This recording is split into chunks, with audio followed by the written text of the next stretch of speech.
Монгол улсын элчин сайдын яамны дипломат дугаартай машин Герман улсад хар тамхи зөөж яваад баригдсан хэргийг тодруулах явцад элчин сайд Дэлгэрмаагийн хууль бус үйлдэлүүд илэрсээр байна. Өмнөх дугааруудаа хар тамхи, нууц казино, дипломат дугаар дамлан зардаг байсан хэргүүдийг тоочсон. Харин одоо элчин сайд Дэлгэрмаа манангийн даалгавраар Монгол улсын гадаад харилцааг саатуулдаг байж болох магадaltaй байна гэдгийг дуулгая. Мань Дэлгэрмаа өнгөрсөн 18 оны 5 дугаар сард Сочид болох ёстой байсан олон улсын эдийн засгийн уулзалтанд Монгол улсын ерөнхий сайд оролцох ёстой байсныг хүчингү болгуулжээ. Ийм уулзалтыг тухайн орон сууж байгаа элчин сайд гардан бэлтгэл ажлыг хангуулах ёстой. Чухам үүний тулд элчин сайдыг томилдог шүү дээ. Гэвч ерөнхий сайд төрөлсөх Сочид тусан уулзалтанд оролцож чадаагүй юм байна. Үүнийг манангаас томилогдсон элчин сайд Дэлгэрмаатай холбож үзэхээс өөр аргагүй. Үүнээс харуул энэ зүүн Оросын холбооны улсын Санкт Петербург хотноо зохион байгуулагдах эдийн засгийн уулзалтанд ерөнхий сайд төрөлсөхийг яаж оролцуулахгүй байх вэ? Ямар арга чарга байна вэ гэж бодоод сууж байгаа биз. Түүнээс өмнө энэ этгээдийг татан авчир зайлуулах нь зөв баг. Тэртээ түүний холбогдсон эргүүд хангалттай байна шүү дээ. Хугацаанд ч дуусж байгаа баг. Түүнээс гадна 60 гарсан энэ хүнийг одоо юу бүтээж, юу өөрчлөнө гэж тэнд суулгах вэ? Тэрээр тэнд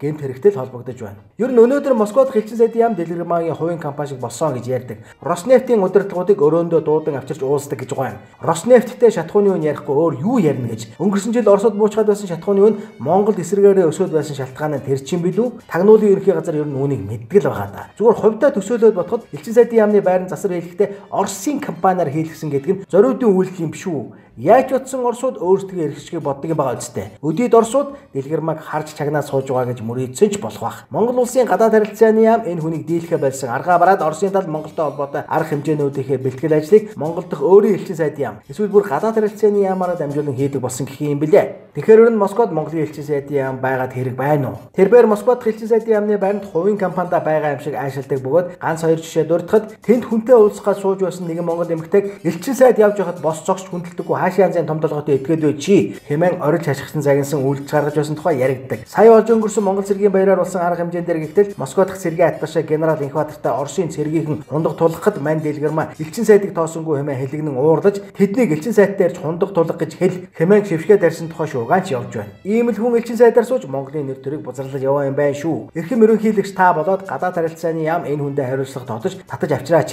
Тэгэхгүй бол дээр хэлснээр аягуулвал энэ зүүнний эдийн засгийн уулзалтанд оролцох Монголын талыг канцелдэж мэднэ. Эдгээрээс харахад энэ хүн Монголыг биш манан мафийг төлөөлж суугаа гэдэг нь үнэн бололтой.